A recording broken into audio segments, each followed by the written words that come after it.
Hello, and welcome to the Parents as Learning Coaches edition of the Steve Barkley Ponders Out Loud podcast. Parents and caregivers play many different roles, at times even somewhat conflicting roles, as they support children's development.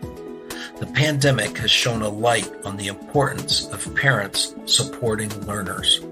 In this podcast, I'll look to share my experiences as a teacher, educator, parent, grandparent, and continuous learner that can support your coaching efforts.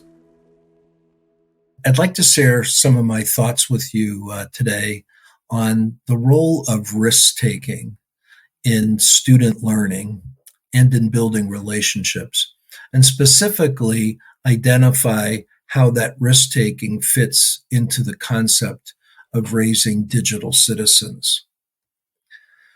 Very often, especially for young people, there's a tendency to see risk-taking as a negative.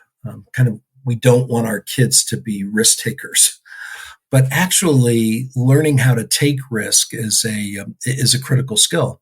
It's a skill employers are looking for, as they want people who can be entrepreneurial, creative, innovative, critical thinkers. And it's really an important life skill, as it's through learning how to take risk in safe environments that we develop a perseverance, that ability to recover from failures. Risk-taking is also a critical element of building relationships, such as our parent-child relationships. Vulnerability is needed for trust to grow. So if we as parents are going to have a trusting relationship with our youngsters, we have to create some opportunities where they can mess up. And it's when they have that opportunity and they don't mess up, that trust is built and their confidence is increased. Technology today, with its continuous new opportunities, creates an ongoing need for us to learn how to analyze risk and be critical decision makers in that digital world. I find it valuable to look at the example of how kids learn to ride a bike and compare it to parental risk-taking connected to many other things, including technology. When kids are first learning to ride that bike, we set out to make it totally safe. We're hanging on and nothing can go wrong. But in order for them to learn to ride the bike, we have to begin to back up and enter a stage that I call safety nets. We may be standing close by and we'll catch you if the bike tilts, but increasingly we have to step back further. And then we reach that point where we actually are giving a push as they move ahead with their learning. Now, when you're in this role of making it first initially safe and then beginning to back off with safety nets as a caregiver, as an instructor on the bicycle, you're watching carefully and reading your youngster's confidence and ability to make the risk a little bit greater and then a little bit greater. And that's how I move into that safety net system. The learner can be part of assessing that readiness. And sometimes the kids will push us away, telling us that they're ready to take on a greater risk. An example comes to my mind, having moved to Switzerland.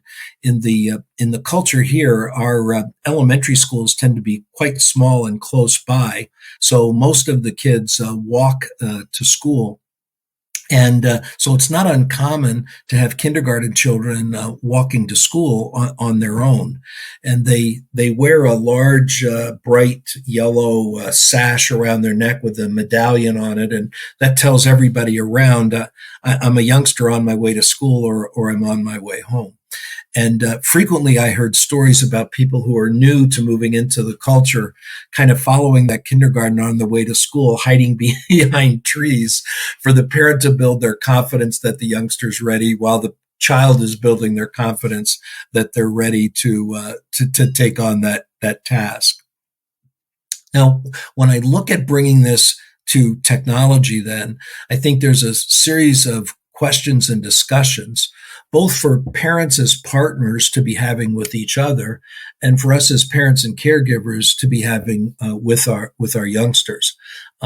When should we as parents be keeping control and making it totally safe for our child's engagement?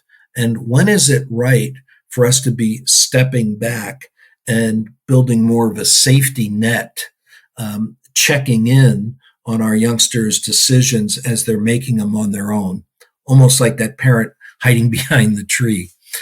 What are signs that we pick up as a parent that tell us our youngster is ready for more digital decision making on his or her own? And then equally, what signs might raise a concern that says, as a parent, we need to take back some of that decision making and wait a while longer, or support or coach the child in the development of their readiness to be making those digital decisions on their own?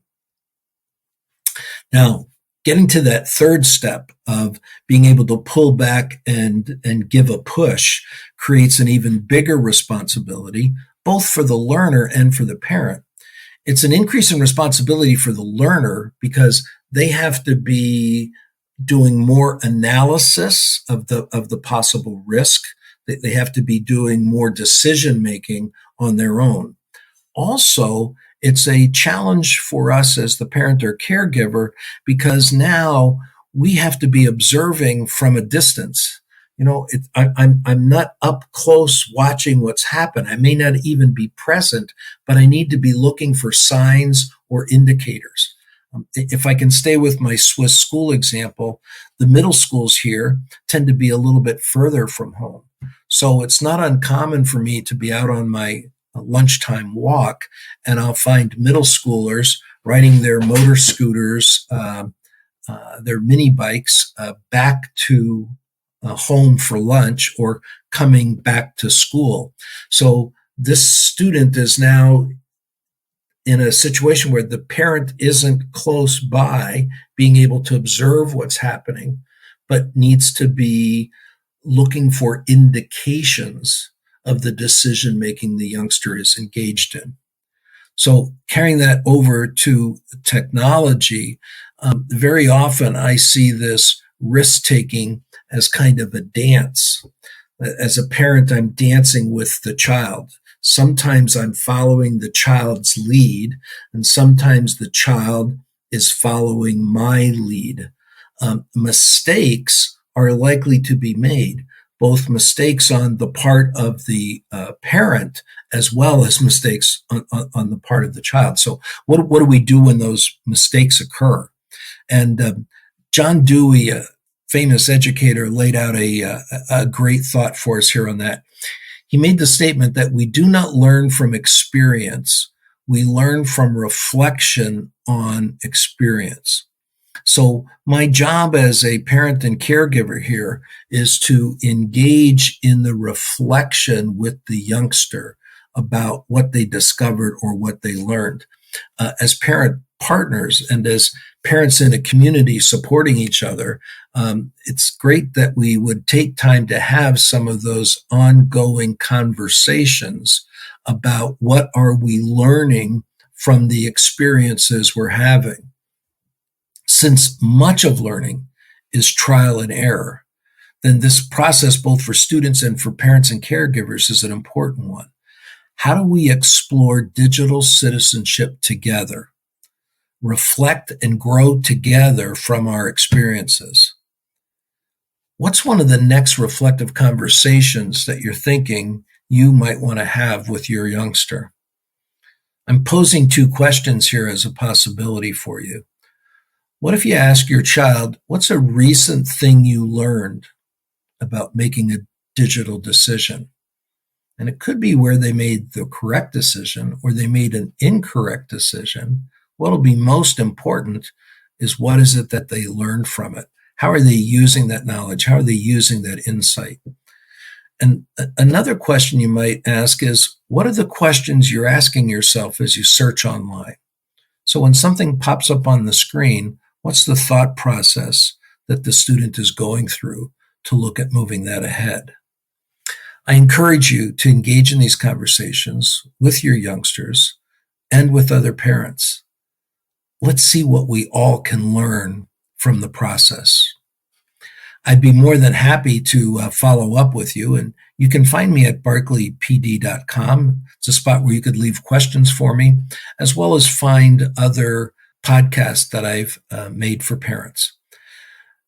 I wish you well in your continued learning, your continued reflection, both as a digital citizen yourself, as well as working to develop your child's digital citizenship. Thank you. Thank you for listening. You can subscribe to Steve Barclay Ponders Out Loud on iTunes and Podbean. And please remember to rate and review us on iTunes. I also want to hear what you're pondering. You can find me on Twitter at Steve Barclay, or send me your questions and find my videos and blogs at barclaypd.com.